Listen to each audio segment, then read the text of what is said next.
ஒரு குட்டி கதை கேட்கலாமா? ஒரு ஊர்ல அஜிங்கியா அப்படின்னு ஒரு அரசர் இருந்தாராம். அவருக்கு 3 மகன்கள் இருந்தாங்க. முதல் மகன் பேரு அசோக், இரண்டாவது மகன் அமர், மூன்றாவது மகன் ஆர்யா. ஒரு நாள் அரசருக்கு ரொம்பவே வயசாயிட்டே போகுது அப்படின்றதுனால தன்னோட ராஜ்யத்துக்கு புது அரசரை நியமிக்கணும் அப்படின்னு முடிவு செஞ்சாராம். அவருக்கு இருக்க 3 பசங்கள்ல யார் அந்த ராஜ்யத்தை ஆட்சி செய்ய தகுதியானவங்க, யாரால அந்த பொறுப்பை சிறப்பா செய்ய முடியும் அப்படின்னு முடிவு பண்ண நினைச்சாரு. அதுக்காக ஒரு சோதனை செய்ய முடிவு பண்ணாரு. 3 மகன்களையும் கூப்பிட்டு ஒரு போட்டி அறிவிச்சாரு. ஒரு காலியான அறைய காமிச்சு இந்த அறைய முழுசா யாரு நிரப்புறாங்களோ அவங்க தான் ராஜாவாக முடியும்னு சொன்னாரு. எந்த பொருளை வேணும்னாலும் நீங்க தேர்வு செஞ்சு அறைய நிரப்பலாம், ஆனா அன்னைக்கு சாயந்தரத்துக்குள்ளர நிரப்பி ஆகணும், இல்லைன்னா தோல்வி அடைஞ்சிருவீங்க அப்படின்னு சொல்றாரு. 3 பேரும் அடுத்து என்ன செய்யலாம் அப்படின்னு ரொம்ப பரபரப்பா யோசிக்கிறாங்க. முதல் மகன் வைக்கோலை தேர்வு செய்யறாரு.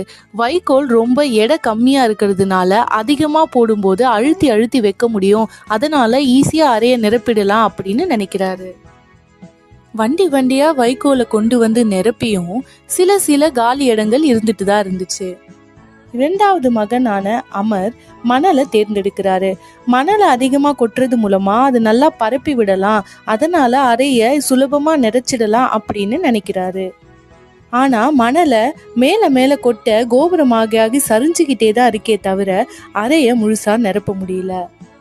இவங்க 2 பேருமே ரொம்பவே கஷ்டப்பட்டு கடின உழைப்பால அந்த அறையை நிரப்ப முயற்சி செஞ்சுட்டு இருக்கும்போது 3வது மகனான ஆர்யா ரொம்பவே பொறுமையா நிதானமா அமைதியா ஒரே ஒரு விளக்க மட்டும் எடுத்துட்டு அந்த அறைக்குள்ள போறாரு.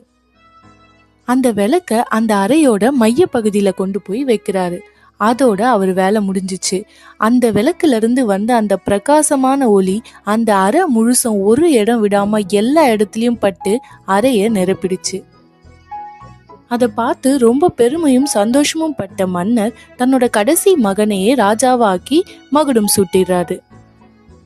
மக்களும் ஆர்யாவோட புத்திசாலித்தனத்தை வெகுவா பாராட்டி அவரை மன்னரா சந்தோஷமா ஏத்துக்கிறாங்க.